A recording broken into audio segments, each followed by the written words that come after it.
Welcome back to the Smugsy Show. I'm Smugsy, your host, identifying as the Barstool Cougar.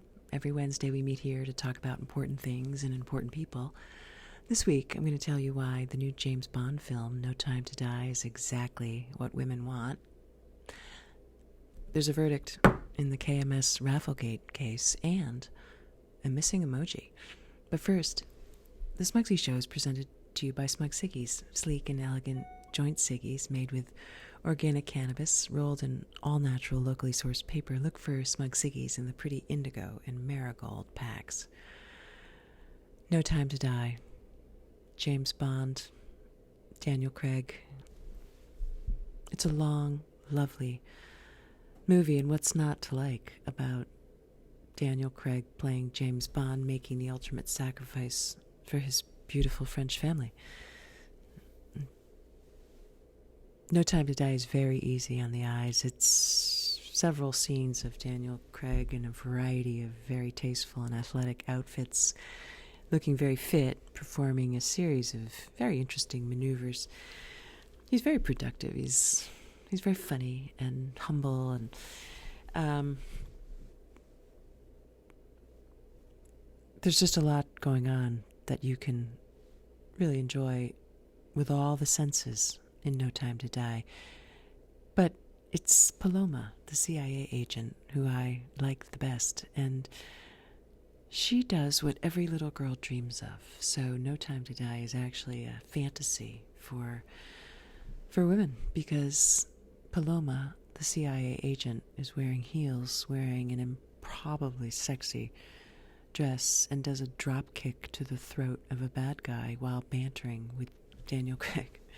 So, I mean, she's charming and somewhat ditzy, but let's face it, she, along with Noni, the new perky and sassy 007 agent, and Madeline Swan, characters, beautiful people doing powerful things. That's what the James Bond movie is for a lot of people, and it's not really a spoiler telling you that he dies in the end, because he doesn't really die. He's about to die because the Royal British Navy is sending missiles to the island where the Lucifer, the bad guy, that's not exactly his name, but it sounds like Lucifer, he's making chemicals to take over the world, and Craig is standing there with his doo-doo, which is a French word for teddy bear that he found. It was left by his beautiful daughter with Madeline Swan. And so, obviously, the Smugsy Show is about writing your own narrative, and if I can do it, Daniel Craig can do it. So, it seems to me we're going to see another James Bond flick. It's going to be Bond diving off the island with the magic doo-doo, going underwater, reappearing, reincarnated as his daughter, but James Bond inside, or there'll be an origin story. So that's what I predict. That's my analysis, and you can take it to the bank.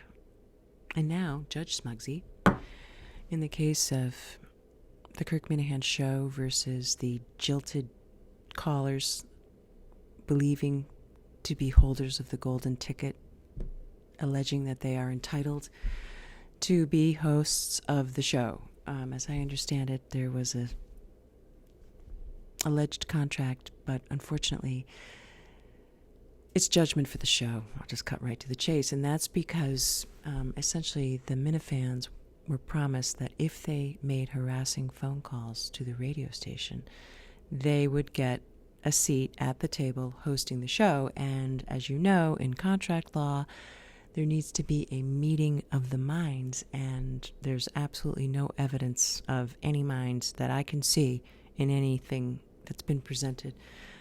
And more importantly, the technicality that the show is really relying on is the fact that the plaintiffs in this case, the Minifans, they can't prove damages, because if they were hosts of the show, they would go out on mental leave. That's what the overwhelming evidence shows. It happened to Blind Mike, it happened to Steve, it happened to Justin. I mean, it's gonna happen to Cully. So